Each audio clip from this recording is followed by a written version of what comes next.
Hey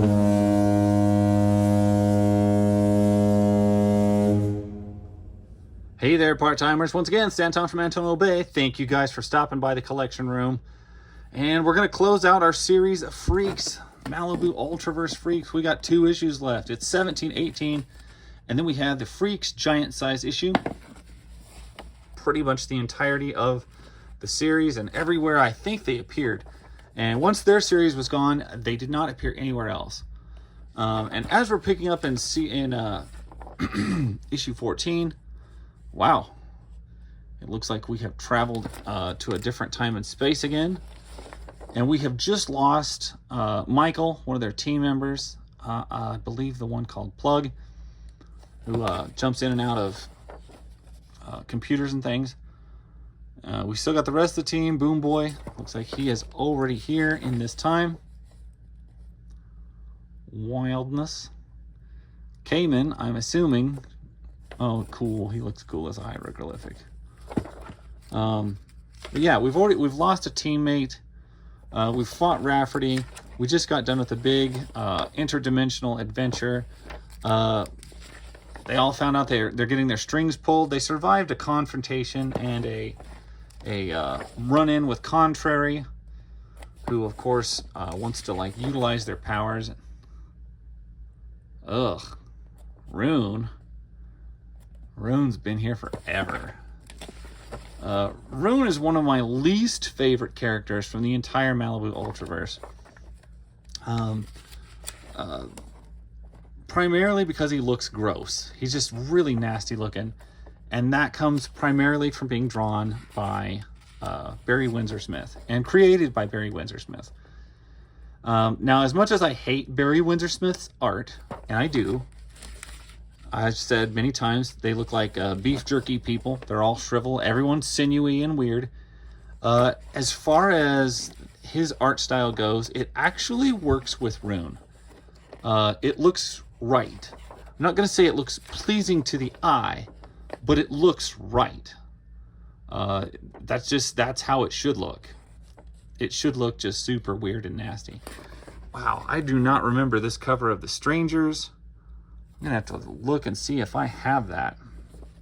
I do have all these others. I have the Godwheel series, the entire thing. Of course, that issue of Nightman, the last issue of The Solution, one of my more favorite team books, definitely. I have a 4-part series with Elvin, Freex 17, last issue, yeah. Or no, 18 is the last issue of Freex.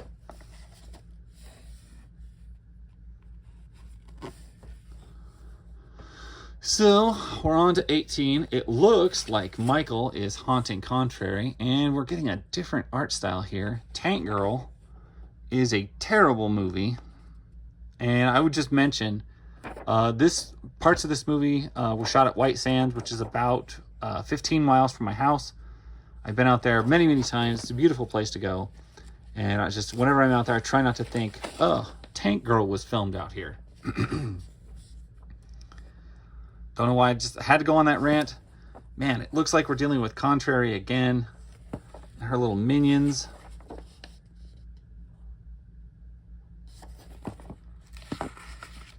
All the while, we're still messing around with ancient Egypt. I am struggling to remember this conclusion of this plot. It has been many, many years. I remember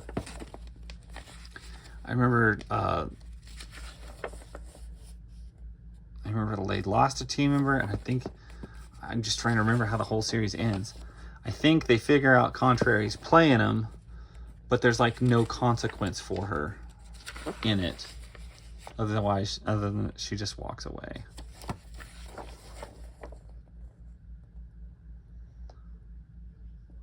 It's also one of the first times I see her use anything or do anything. And that's the other thing. For all of her appearances all throughout the series I don't even know what her powers are. Like, she seems like she can fly. And that outfit stays on. That's got to be a power of some kind.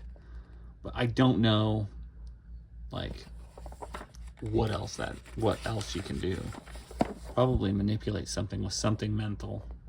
It's how she stays out of trouble.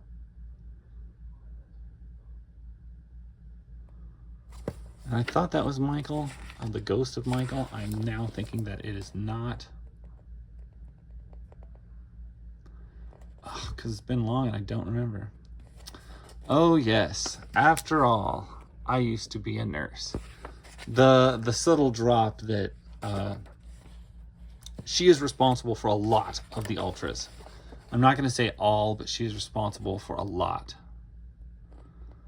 Oh yes, this is how. And maybe I was confusing this with the Solution, but like they're left just guarding this door, and they're just trapped in front of a door, and I don't think they can get through. Yeah, I think the team is just left stranded, and that's how the book ends. Maybe that's why I couldn't remember this. Gosh. But that's it. It even says at the end, it's like, well, that's it. Does it give us any hints?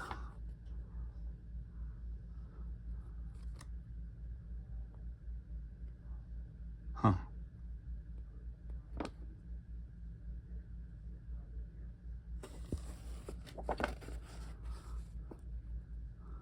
Oh yes, there are plenty of strangeness, but it's all as it must be.